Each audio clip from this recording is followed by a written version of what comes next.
اپنی بلا دوسرے کے سر۔ بچوں، ایک لومڑی جنگل میں سیر کو نکلی۔ وہ اس وقت کسی سوچ میں تھی، پیر رکھتی کہیں تھی، پڑتا کہیں تھا۔ راستے میں ایک کنواں آیا اور وہ بے خیالی میں دھڑام سے اس میں جا گری۔ اب تو وہ بڑی گھبرائی، بہت اچھلی کودی مگر باہر نہ نکل سکی۔ آخر جب اچھل کود کے تھک گئی تو سوچا کہ میں خود تو باہر نکل نہیں سکتی، کوئی دوسرا ہی نکالے تو نکالے۔ اتنے میں ایک بکرا ادھر سے گزرا اور وہ کنویں میں جھانکنے لگا۔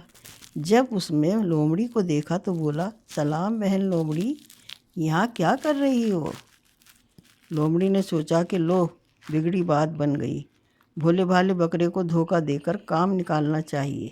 اس نے مسکرا کر کہا، بھیا بکرے کیا پوچھتے ہو، مزے سے بیٹھے ہیں، یہاں تو بس ٹھنڈ ہی ٹھنڈ ہے۔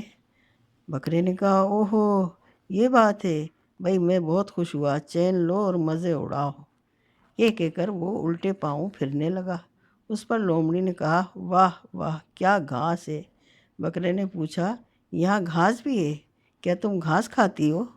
لومڑی نے کہا، نہیں بھائی میں گھاس نہیں کھایا کرتی، مگر یہ گھاس ایسی مزیدار ہے کہ میرے منہ میں بھی پانی بھر آیا ہے۔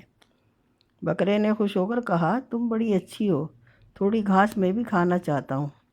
یہ کہہ کر بکرا کنویں میں کود گیا۔ اس کے کودنے کی دیر تھی کہ لومڑی جھٹ چھلانگ مار کر اس کی پیٹھ پر جا بیٹھی اور وہاں سے جو اچھلی تو کنویں کے باہر تھی۔ اب لومڑی بولی، بھائی بکرے مزے سے گھاس کھاؤ اور جتنی چاہے کھاؤ، لو ہم تو جاتے ہیں، سلام۔ اتنا کہہ کر لومڑی نے اپنی راہ لی اور بکرا وہیں کنویں میں پڑا ممیاتا رہا۔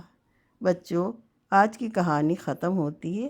اچھا اب خدا حافظ، شب بخیر۔